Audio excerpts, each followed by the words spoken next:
నమస్తే, welcome to BRK news. This is Manoj. తెలంగాణకు Telangana cinema ఉండాలా లేదా? రాష్ట్ర విభజన పూర్తయి దాదాపు 10 సంవత్సరాలు గడిచిపోయినా తెలంగాణ సినిమా మాత్రం ఇంకా విభజన కాలేదు. హైదరాబాద్లోని చిత్రపూరి, ఫిలిం నగర్, ఎఫ్డిసి లాంటి సంస్థలు ఇంకా రెండు రాష్ట్రాల మధ్య చిక్కుపోయాయి. అధికారికంగా విభజన జరిగినా వాస్తవంగా మాత్రం ఏపీకి ఆధిపత్యం ఇంకా కొనసాగుతుందన్న విమర్శలు వినిపిస్తున్నాయి. సినిమాల నిర్మాణం, వాణిజ్యం, ప్రోత్సాహక పథకాలన్నీ హైదరాబాద్కే పరిమితమై ఉండడంతో ఆంధ్రప్రదేశ్లో చిత్ర పరిశ్రమ శూన్య స్థితిలో ఉందని సినీ వర్గాలు చెబుతున్నాయి. మరి తెలంగాణకు తెలంగాణ సినిమా అనే అవసరం నిజంగానే ఉందా, లేక ఇది కేవలం ప్రాంతీయ భావోద్వేగమేనా అనే చర్చ కూడా ఇప్పుడు మళ్ళీ వేడెక్కుతుంది.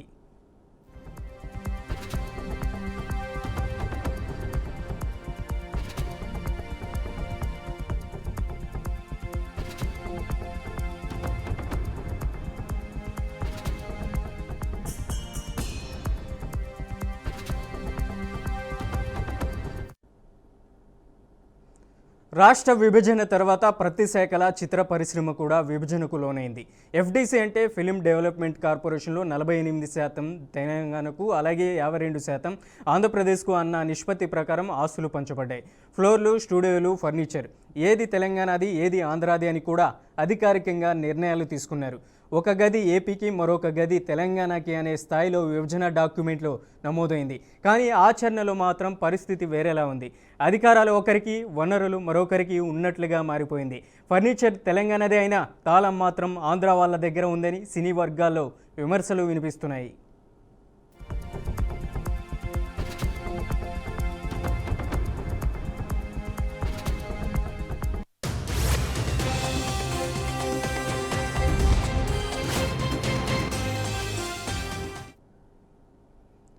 ఇక ఈ పరిణామాల తర్వాత కూడా ఆంధ్రప్రదేశ్ రాష్ట్రంలో స్వతంత్ర చిత్ర పరిశ్రమ ఇంకా ఆవిర్భవించలేదు. అమరావతి, విశాఖ లాంటి ప్రాంతాల్లో ఫిలిం సిటీ ప్రాజెక్టులు ప్రకటించబడినా అవి ఇప్పటికీ కాగితాలపైనే ఉన్నాయి. సినిమా షూటింగ్లు, డిస్ట్రిబ్యూషన్, విడుదల వ్యవస్థ అంతా హైదరాబాద్కే పరిమితమై ఉంది. దీనివల్ల తెలంగాణలో తయారయ్యే సినిమాలకు, ఆంధ్ర ప్రాంతీయ సినిమాలకు మధ్య అపార్థాలు మరింత పెరుగుతున్నాయి. ఇలాంటి పరిస్థితుల్లో తెలంగాణకు తెలంగాణ సినిమా అనే డిమాండ్ మళ్ళీ ముందుకొచ్చింది. స్థానిక కళాకారులకు అవకాశాలు కల్పించాలా, లేక తెలుగు సినీ పరిశ్రమను సమగ్రంగా ఉంచాలా అనే ప్రశ్న ఇప్పుడు సినీ రాజకీయ వర్గాల్లో పెద్ద చర్చగా మారింది.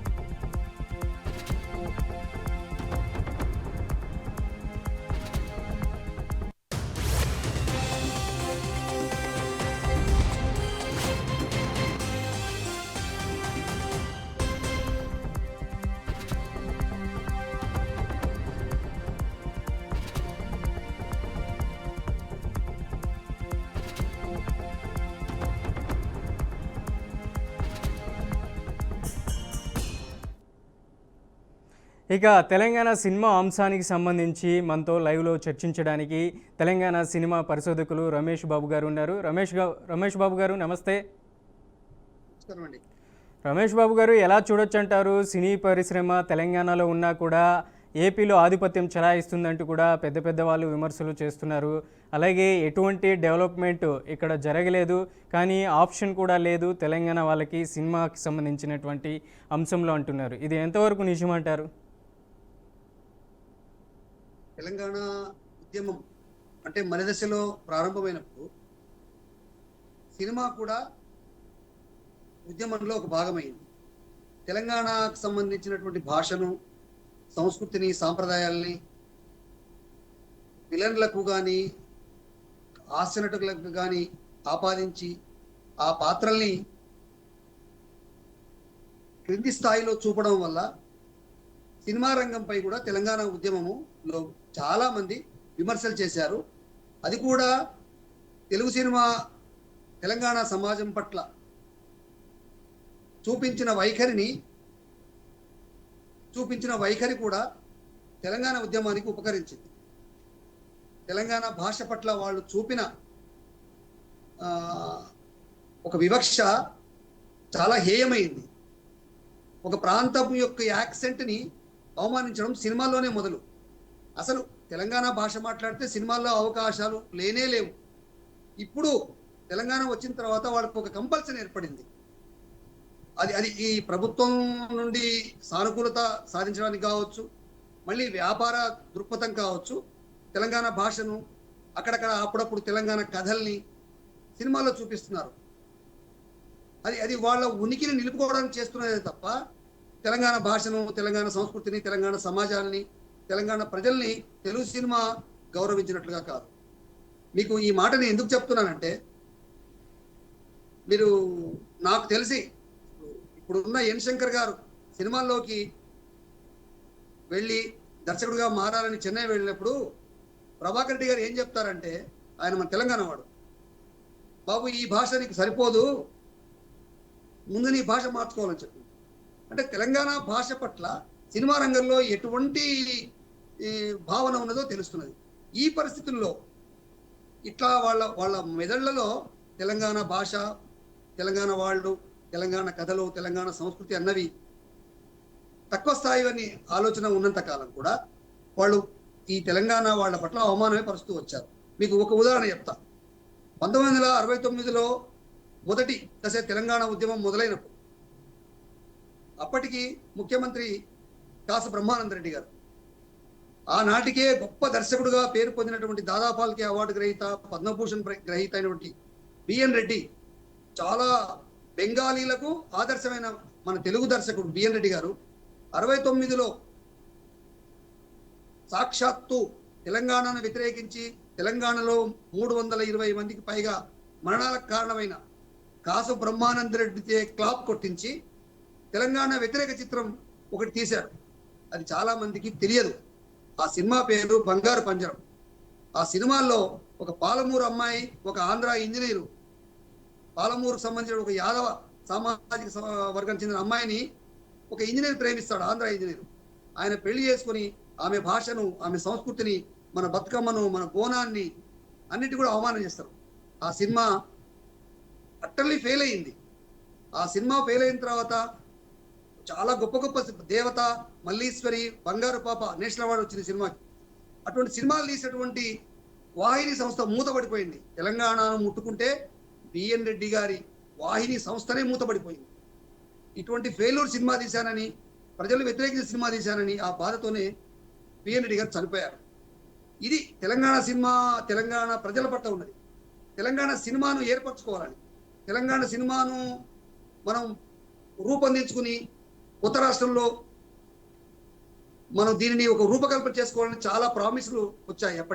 అప్పటి ఉద్యమకాలంలో కావచ్చు, గడిచిన మొదటి 2 దఫాలుగా ప్రభుత్వం నడిపిన రాజకీయ పార్టీలు కావచ్చు, తెలంగాణ సినిమాకి ఎంత గొప్పగా వాళ్ళు ప్రోత్సహిస్తా అని చెప్పారంటే, రాచకొండలో ఫిలిం సిటీ కడతా అన్నారు.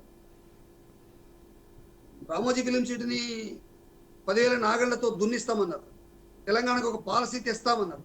తెలంగాణ సినిమాని తీస్తామన్నారు. మన బొట్టు, మన బోనము, మన చరిత్ర, మన సంస్కృతిని విజువలైజ్ చేయడానికి ఉన్నటువంటి ఒక పరిస్థితులను అన్నిటి కూడా ఇక్కడ సమకూరుస్తామన్నారు. కానీ తెలంగాణ వచ్చిన తర్వాత ఆ మాటనే ఎవరు అనలేదు, దాని తెరువు పోలేదు. రమేష్ బాబు గారు ప్రధానంగా ఇక్కడ చూసుకుంటే ఆంధ్ర సినిమా వాళ్ళు రమేష్ బాబు గారు ప్రధానంగా చూసుకుంటే ఉమ్మడి ఆంధ్రప్రదేశ్లో ఏదైతే సినిమా ఇండస్ట్రీకి సంబంధించిందో అప్పటికి సంబంధించినటువంటి చాలామంది సీఎంలు కూడా ఇండస్ట్రీని హైదరాబాద్లో డెవలప్మెంట్ చేశారు. ఫిలిం డెవలపేషన్ సంబంధించినటువంటి ఆస్తులు కూడా విభజన సమయంలో 2014లో ఏదైతే తెలంగాణ విడిపోయిందో అప్పటి విభజన సమయంలో కూడా 48 అటు 52 నిష్పత్తితో అధికారికంగా విభజించినప్పటికీ ఆచరణలో తెలంగాణకు చెందిన ఫ్లోర్లు, స్టూడియోలు, ఫర్నిచర్లపై నియంత్రణ లేకపోవడం ప్రధానంగా కనపడుతుంది. ఇటు తాళాలు మాత్రం ఆంధ్ర వర్గాల దగ్గర ఉండటం వంటి ఖచ్చితమైన రాజకీయ అడ్మినిస్ట్రేటివ్ కారణాలు ఏమిటిది ఏపీ ఆర్గనైజేషన్ యాక్ట్ ఉల్లంఘన కాదంటారా? 100% 10th షెడ్యూల్లో సినిమాను కూడా విభజించాలని ఉంది. తెలంగాణ వాటా విభజించాలి, వాళ్ళ వాటా వాళ్ళకి ఇవ్వాలని ఉంది. దాని మీద మాట్లాడటం లేదు. మాట్లాడడానికి ఉన్న కారణం ఏంటంటే, ఇప్పుడు అదే గడిచిన 10 ఏళ్లలో జరిగిన ప్రభుత్వంలో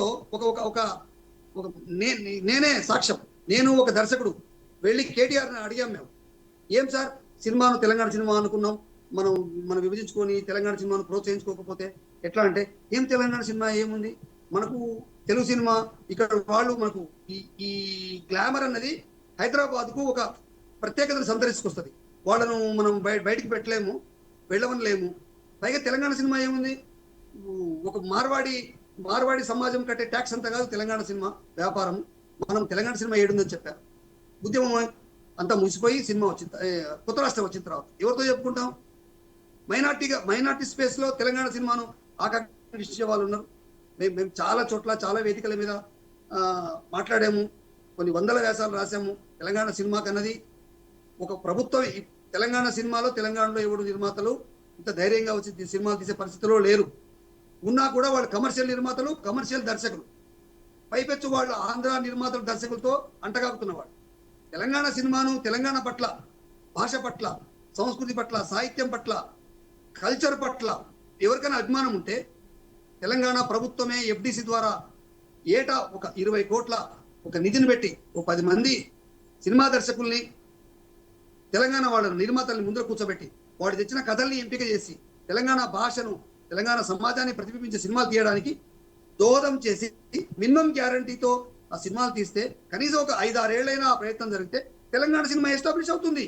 మీరు అన్నట్టుగా తెలుగు రాష్ట్రాలు వేరైనా కూడా ఇక్కడ ఉన్నటువంటి తెలంగాణ సంస్కృతి భావాలు, అలాగే తెలంగాణ లిపికి సంబంధించినటువంటి అంశంలో ప్రధానంగా మీరు సినిమా తీయాలనేసి చెప్తున్నారు. అత్యధికంగా ఉన్నటువంటి సినీ పరిశ్రమకు సంబంధించినటువంటి హీరోలు కావచ్చు, అలాగే ప్రొడ్యూసర్లు, డైరెక్టర్లు ఏదైతే ఉన్నారో ఆంధ్రాకి సంబంధించిన వాళ్ళే. కాకపోతే ఈ ఆంధ్ర పెత్తనం అనేది తెలంగాణలో ఇప్పటికీ కొనసాగుతుందని అంటారా? అయితే మీకు బొంబాయిలో హిందీ సినిమా పరిశ్రమ ఉంది. బాలీవుడ్ మొత్తం ప్రపంచాన్ని ప్రపంచ మార్కెట్లో లక్షల కోట్లు వసూలు చేసిన హిందీ సినిమా రంగం ఉంది. అక్కడే మరాఠీ సినిమా రంగం కూడా ఎలాంటి డిస్టర్బ్ లేకుండా ప్రభుత్వ ప్రోత్సాహంతో అద్భుతంగా తన ఉనికిని చాటుకుంటున్నది. మరాఠీ సినిమా, హిందీ సినిమా సమాంతరంగా బొంబాయిలో ఎదుగుతున్నది. అట్లనే మేము కూడా వీళ్ళను తెలుగు సినిమాని ఇక్కడ ఉంటే వెళ్ళొద్దని చెప్పం. మేము ఉండండి, వాళ్ళు వ్యాపారం చేయండి, వాళ్ళ ట్యాక్స్లు వస్తాయి మనకు. అట్లానే ఎట్లా అయితే మరాఠీ సినిమాను మహారాష్ట్రలో ఇట్లా ప్రభుత్వం కానీ ఎట్లా ఏ విధంగా ప్రోత్సహిస్తుందో అదే విధంగా మేము తెలంగాణలో తెలంగాణ సినిమాను ప్రోత్సహించామని చెప్తున్నాం. అట్లా చేసిన నాడే ఇక్కడ తెలంగాణ సినిమా అనేది ఉంటుంది. లేకపోతే తెలంగాణలో చాలా మంది నటులు ఉన్నారు, తెలంగాణలో చాలా మంది దర్శక నిర్మాతలు ఉన్నారు. వాళ్లకు థియేటర్లు ఇవ్వడం లేదు. సినిమా తీసుకోవడం కొన్ని 10ల సినిమాలు, డజన్ల సినిమాలు బాక్స్లలో మూలిపోతున్నాయి. తెలంగాణ వాళ్ళు తీసే సినిమాలు థియేటర్లు లేవు. థియేటర్ల గుత్తాధిపత్యం ఉన్నాడు. మన దర్శకుడో మన నిర్మాతనో ఎవడనో ఉంటే వాడు పోయి అల్లు అరవింద్తోనో సురేష్ ప్రొడక్షన్తోనో వీడే పోయి వాడిని ఘాటి కట్టేసుకుంటున్నాడు. ఈవెన్ మన ఎవరు అర్జున్ రెడ్డి హీరో, నేను పేరు కూడా చెప్పాను, అటువంటి హీరోలు కూడా పోయి పెద్ద ఆంధ్ర నిర్మాతల దగ్గర పోయి వాళ్ళు నిలబడుతున్నారు. వాళ్ళకి తెలంగాణ సోయి ఉండాలి, కాన్షియస్ ఉండాలి.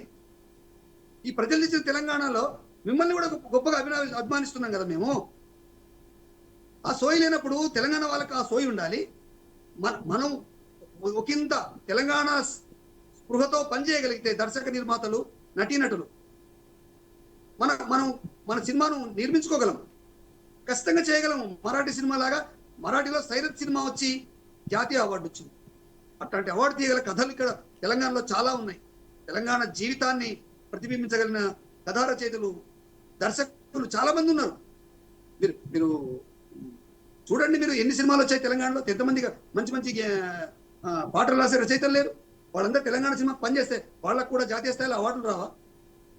చంద్రబోస్కు ఆస్కార్ అవార్డు వచ్చింది కదా, తెలంగాణ వాడే కదా. మన పోయినసారి కూడా మన తెలంగాణ వాడికే జాతీయ అవార్డు వచ్చింది కదా. ఇంత ప్రతిభను తెలంగాణకు మనం యాప్ట్ చేసుకోకపోతే మీకు 2 విషయాలు, మీరు డిస్టర్బ్ చేయకుండా 2 విషయాలు చెప్తా. ఇది చారిత్రక సత్యం చెప్తాను నీకు. నేను 30 ఏళ్ల నా జర్నలిజం వృత్తిలో, నా పరిశోధన రంగంలో చెప్తా. తెలుగు సినిమా ఏనాడు తెలుగు నేల మీద లేదు సార్. తెలుగు సినిమా పుట్టింది మద్రాసులో, తమిళ దేశంలో. తెలుగు సినిమా 1979, 80 దాకా ఎదిగింది తమిళ దేశంలోనే. వాళ్ళు అసలు మొట్టమొదటి తెలుగు టాకి మద్రాసులో తీసిండ్రు. తెలుగు సినిమా అంటారు ఏంటండి? అసలు తెలుగు సినిమా తెలుగుదేశం ఆ రాష్ట్రం పేరు. తెలంగాణలో తెలంగాణ సినిమా అంటున్నాం. మన ఆంధ్రప్రదేశ్లో ఆంధ్ర సినిమా రావాలిగా. తెలుగు సినిమా అనే తెలుగు అన్న పేరు పెట్టి ఆంధ్రాలో తెలంగాణలో మీరు కబ్జా చేస్తామంటే ఎట్లా? మీరు మా భూములు తీసుకొని స్టూడియోలు కట్టుకొని వ్యాపార సంస్థలుగా మార్చుకొని ఇక్కడ ఉండి తెలంగాణ వాళ్ళని ఎదిరియకుండా తెలంగాణ ఛాంబర్స్ ను మీరు మొత్తం ఆక్యుపై చేసుకుని ఉన్నప్పుడు తెలంగాణ సినిమా ఎట్లా ఎదుగుతుంది? తెలంగాణ వచ్చింది, తెలంగాణ ప్రజలు అడుగుతారు. చాలా అసహనమైన పరిస్థితి తెలంగాణ సమాజంలో ఉంది, ఇప్పటికీ ఉంది. మీరు ఇంకో మాట చెప్తున్నా, ఇది చాలా రేపు చారిత్రక సత్యం చెప్తాను నేను. తెలంగాణ సమాజం ఎటువంటిదంటే ఒక వ్యక్తి తాను ఎప్పుడు సంఘర్షణ పడతాడు, ఎదుటివాడితో సంఘర్షణ పడతాడు, ఒక కొత్త అంశాన్ని బయటకు తీసుకొస్తాడు. తెలంగాణలో ఉండే లక్షణం ఇది. ఈ లక్షణాన్ని దృష్టిలో పెట్టుకొని, ఈ సంఘర్షణాత్మక వాతావరణాన్ని దృష్టిలో పెట్టుకొని తెలుగు సినిమా అన్నది సుహృద్భావ వాతావరణంలో తెలంగాణ వారికి ఏమో మాట ఇవ్వాలి, తెలంగాణ వాళ్ళ ఉనికిని ఎట్లా నిలపాలి, వాళ్ళు కూడా సాయం చేయాలి. నీ 60-70 ఏళ్ళు మేము పోషించినాం, నెత్తిన పెట్టుకున్నాం. నువ్వు చిరంజీవి సినిమాలను నెత్తిన పెట్టుకున్నావు, రామారావు సినిమాలను నెత్తిన పెట్టుకున్నావు, కృష్ణ గారి సినిమాలను నెత్తిన పెట్టుకున్నావు. ఈ రోజు నువ్వు మా తెలంగాణ వస్తే మా రాష్ట్రంలో ఉంటున్నావు, ఈడ వాడి తింటున్నావు. ఈడ అసలు మీరు ఈ అసలు మీ మాయి ముంతలు ఏడ ఉన్నావు మీకు తెలుసా? అసలు తెలంగాణలో వచ్చి ఒక్క మాట చెప్తా సార్, తెలంగాణ ప్రకటించిన వెంటనే చిరంజీవి పోయి మద్రాసు వెళ్ళిపోయింది సార్. ఎట్లా ఆయన్ని ఎట్లా మనం గౌరవించాలి తెలంగాణ సమాజం? మీకు చెప్తాను, విద్యార్థులు యూనివర్సిటీలో ఉద్యమం చేస్తుంటే మోహన్ బాబు అనే ఒక హీరో, అరే మీకు 30 ఏళ్ళు వచ్చినాయి ఇంకా ఉద్యమాలు చేస్తారా, ఏం పనిరా యూనివర్సిటీలో అన్నాడు. తెలంగాణ వచ్చినప్పుడే కేసీఆర్ సీఎం అవుతున్నాగానే మొట్టమొదటి పోయిన వాళ్ళు వరుస పెట్టి రామనాయుడు కుటుంబం పోతుంది, మోహన్ బాబు పోయి ముందునే కేసీఆర్ కు వాళ్ళే బోకేలిస్తారు. మనం పోనేలేదు, ఉద్యమం చేసినాం, తెలంగాణ తెచ్చినాం, తన్నులు తిన్నాం, కేసులు పెట్టుకున్నాం, మనం పోలే, ఇప్పటి వరకు పోలే. నేను అలాంటాడు, వాళ్ళే ముందుకు పోతారు. ఏం చేస్తాం? ఇది ఏం చేస్తామో చెప్పండి. 10 ఏళ్ల లోపల తెలంగాణ సినిమా అన్న మాట మాట్లాడకుండా చేసిండ్రు. తెలుగు సినిమాలో జరిగిన దుర్మార్గాలు ఏంటో మీకు తెలుసు, ఇవన్నీ బహిరంగ రహస్యాలే.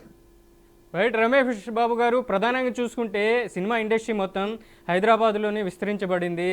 ఇలా నిర్మాణం కానీ, డిస్ట్రిబ్యూషన్, అలాగే ప్రోత్సాహక పథకాల, సబ్సిడీలు, టికెట్, ఇలా రీఎంబర్స్మెంట్ తెలంగాణ ప్రభుత్వ ఆదాయాన్ని ప్రభావితం చేస్తున్నాయనుకోవచ్చా? అలాగే ఆంధ్ర నిర్మాతలు ఈ వనరులను ఉపయోగించుకుంటూ తెలంగాణ ఆర్థిక వ్యవస్థకు పెద్ద నష్టం కలిగిస్తున్నారనుకోవచ్చా?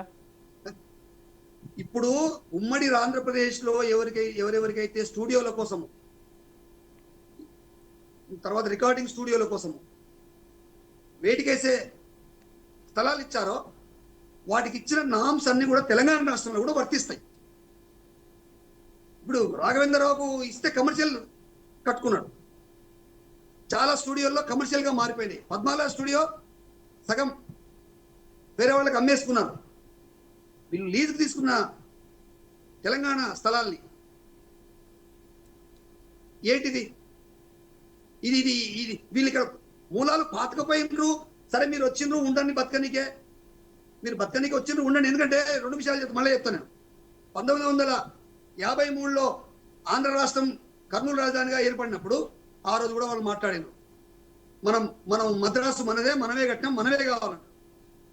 మళ్ళా 2013-14లో తెలంగాణ రాష్ట్రం ఏర్పడుతుంటే హైదరాబాద్ మాదే అంటారు, హైదరాబాద్ లో మేమే ఉండాలంటారు, హైదరాబాద్ మేమే కట్టామంటారు. అరే వాళ్ళు ఎప్పుడు తమది కాని ఇదే తమకు కావాలంటారు, తమకు కాని చోటనే తాను లోతుగా పాతుకుపోతారు.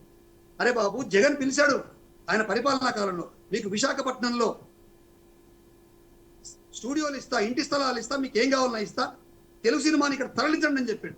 అదే సమయంలో నేను దిశ పత్రికలో ఒక వ్యాసం రాసిన, మీరు అక్కడ ఎదగండి ఇక్కడ ఎదగండి అని రాసిన నేను. కానీ హైదరాబాద్కు గొప్పతనం చెప్తా సార్, ఇది సమశీతోష్ణ మండలం. చలికాలంలో చల్లగా, వానకాలంలో వాన, ఎండాకాలంలో ఎండ ఉంటుంది. కానీ ఆంధ్రప్రదేశ్ సమశీతోష్ణ మండలం కాదు.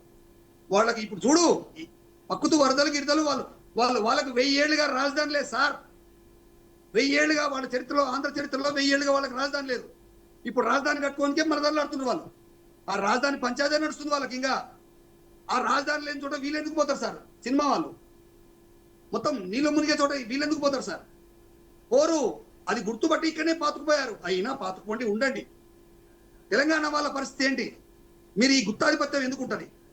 ఈ గుత్తాధిపత్యం ఇట్లే కొనసాగితే రాబోయే పరిణామాలు ప్రజలు స్పందిస్తారు. మళ్ళీ తెలంగాణ ఉద్యమం అంతా ఉద్యమం చేయాల్సి వస్తుంది, చేస్తారు కూడా. ఎందుకంటే ప్రజలకు తెలుసు ఏ ఉద్యమాలు ఎట్లా తెచ్చుకోవాలి. 50 ఏళ్ళు నిరంతరం పోట్లాడి తెలంగాణ తెచ్చుకున్నాం మేము. ఇది పెద్ద సమస్య కాదు. కానీ సానుకూల సుహృద్భావ వాతావరణంలో Telangana cinema, Telugu cinema vertical గా విడిపోవాలి. విడిపోకపోతే ఈ ఘర్షణ తప్పదు. తెలంగాణలో నిరంతరం ఘర్షణ ఉంటది. ఎవడు రాజీ పడడు, వానికి వాడే రాజీ పడడు, ఇంకోతో ఎట్లా రాజీ పడతారు సార్? వీళ్ళు ఎంత అనుకున్నా, ఎంత అవమానం చేసినా, ఎంతమంది నటుల్ని అవమానం చేసినా, ఎంతమంది వాళ్ళని అవమానం చేసినా, మీరు చెప్తాను సార్ ఎంత వివక్షతగా జరిగిందంటే, కాంతారావు కన్నా తర్వాత వచ్చిన వాళ్ళందరికీ వెంకయ్య అవార్డు ఇచ్చి తర్వాత చిట్ట చివరికి కాంతారావుకి ఇచ్చాడు. అది దయా కలిసినట్టుగా ఇస్తున్నామని ఇచ్చారు. ఈ వివక్షలు ఎంతకాలం అండి? రైట్ రమేష్ బాబు గారు, ప్రధానంగా చూసుకుంటే గతంలో ఉన్నటువంటి తెలంగాణ స్లాంగ్, ఇక్కడ ఉన్నటువంటి కల్చర్ వల్ల సినిమాలు హిట్ కాలేనటువంటి పరిస్థితి ఉంది. కానీ 2014 తర్వాత పెద్ద ఎత్తున తెలంగాణ స్లాంగ్లో సినిమాలు వచ్చాయి, భారీగా హిట్లు అవుతున్నాయి. విజయ్ దేవరకొండ అలాగే నితిన్ రెడ్డి లాంటి హీరోలు, యువ హీరోలు కూడా చాలా వరకు సినిమాలు తీశారు. ఇక్కడ ఉన్నటువంటి సినిమాలు కూడా హిట్ అవుతున్నటువంటి పరిస్థితుల్లో కూడా ఎందుకు ఆంధ్ర పెత్తనం ఉందంటారు? 2014లో కూడా ఆంధ్రప్రదేశ్లో కూడా అమరావతి, విశాఖపట్నంలో కూడా స్టూడియోలు చూశారు. నిర్మాతలు కానీ ప్రొడ్యూసర్లు కానీ అక్కడికి రానటువంటి పరిస్థితి ఉంది. ఏం చెప్తారు? మీరు విజయ్ దేవరకొండ కావచ్చు, నితిన్ కావచ్చు, వీటి మధ్యలో బలగంకు మినహాయింపు ఉంటుంది. అది నేటివిటీ ప్రతిబింబ సినిమా. వీళ్ళు ఇట్లాంటి హీరోలు ఎవరున్నా సార్, ఇంతకుముందు చెప్పిన వీళ్ళు భాషను, సంస్కృతిని వ్యాపారంగా వాడుకుంటున్నారు. అది ఫక్తు తెలంగాణ సినిమా కాదు. ఇప్పుడు ఒక కంపల్సరీ ఏర్పడింది తెలుగు సినిమా దర్శకులకు, నిర్మాతలకు, రచయితలకు, కథలు తయారు చేసే వాళ్లకు, స్క్రీన్ ప్లే వాళ్లకు ఇక్కడ కూడా సినిమాలు నడవాలంటే ఈ స్లాంగ్ను వాడుకుంటారు. వాళ్ళ మనసులో కడుపులో తెలంగాణ లేదు, కడుపులో వ్యాపారం ఉన్నది. బయటికి ఇది కూడా వ్యాపారం అవుతుంది. అసలు వాళ్ళకు వ్యాపారం కానిది ఏది లేదు సార్. వాళ్ళకి అన్ని వ్యాపారమే. వాళ్ళు ఇందుకు కూడా మన తప్పుంది, మన వాళ్ళ తప్పుంది. మన వాళ్ళు మాట్లాడరు. మన వాళ్ళ అవకాశాల కోసము తెలంగాణ ఉద్యమ సమయంలో మేమంతా ఒక పెద్ద తెలంగాణ సినీ కవి దగ్గరికి ఏమన్నా మీరేం మాట్లాడరంటే, అరే మీరు మా నోట్ల మాను వస్తారా, మీరు తెలంగాణ ఉద్యమం చేస్తే మాకు అవకాశాలు ఇవ్వడిస్తారా, మీరు చేయండి ఉద్యమం అట్లా అన్నోడు వాడే 15 ఆగస్టు నాడు పోయి వాడే ₹1,00,000 అవార్డు తీసుకోండి తెలంగాణ ప్రభుత్వంతో. ఏం చేయాలి ఇప్పుడు? ఈడవాడే, ఆడవాడే, ఏడైనా వాడే. ఈడ కొట్లాడుతూనే మేముంటాం, కిందతోనే వాళ్ళు ఉంటారు. వాళ్ళు ఏ భాష పెట్టినా అవి సక్సెస్ అయినా వాడికి తెలంగాణ సినిమా అన్న ట్యాగ్ పడదు వాడికి. వాళ్ళు ఒక పార్ట్. ఇప్పుడు శేఖర్ కమల సినిమా తీశాడు, మీరు అన్నట్టు ఫిదా సినిమా, అది తెలంగాణ సినిమా కాదు. It's a commercial tactics. ఆయన ఆత్మలో తెలంగాణ లేదు, సినిమాలో తెలంగాణ లేదు. రమేష్ బాబు గారు, ప్రధానంగా చూసుకుంటే తెలంగాణలో ఉన్నటువంటి ఏదైతే తెలంగాణ గీతాన్ని అక్కడ ఉన్నటువంటి కీరవాణితో కంపోజ్ చేసినటువంటి పరిస్థితి ఉంది. తెలంగాణలో సాంగ్ సంబంధించినటువంటి సింగర్స్ సంబంధించినటువంటి కళాకారులు లేరంటారా? అది అప్పుడు కూడా మేము దాని పట్ల మా స్పందన చెప్పినాము. ఇప్పుడు రచయితకు ఆ పాట మీద హక్కు ఉంటుంది. ఒకటి, రచయిత is the supreme. Because of ఆ పాట ఆయనను కలగన్నాడు, ఆ కలం చేత ఆ కలగని రాసి ఆయన ఏం రాయాలనుకున్నాడో ఆయనతో చేయించుకున్నాడు. అది సమాజం చెప్తుంది కదా, మనం మళ్ళీ దాని మీద వ్యాఖ్య చేయాల్సిన అవసరం లేదు. అది పాట వచ్చేసింది, అయిపోయింది. ఆ పాట ఆయనతో రికార్డింగ్ చేయకపోయినా ఆ పాట ఉండే ట్యూను ప్రజల్లో ఎవరి ట్యూన్లో వాళ్ళు పాడుకుంటున్నారు. అది తెలంగాణ జాతీయ గీతం అయింది. అట్లనన్న పాట తయారైంది కదా. నేను అడుగుతా, ఇప్పుడు ఎవరో జోరుతారు సార్ వాళ్ళు, మీకు అర్థం కాలేదు. ఏదో ఒక సందులోంచి వాళ్ళు వచ్చేస్తారు మన దాంట్లోకి. ఇప్పుడు దాన్ని మనం తప్పుపడితే, వాళ్ళు పాట చేసుకున్నారు, వాళ్ళు చేసుకున్నారు, కానీ ఆ ట్యూన్ పాడుతున్నాను నేను అనుకోను. ఆ ప్రజల్లో ఉద్యమకారు అంటే మేము పాడుతున్నాం, అదే ట్యూన్ స్కూళ్ళలో పాడుతున్నారు. ఇప్పుడు వాళ్ళు యాక్చువల్గా వాళ్ళు రాకూడదు, వాళ్ళు గౌరవంగా మేము చేయకూడదండి, తెలంగాణ వాళ్ళు చేస్తే దీనికి సమయోచితంగా ఉంటుందని వాళ్ళు అనుకోవాలి.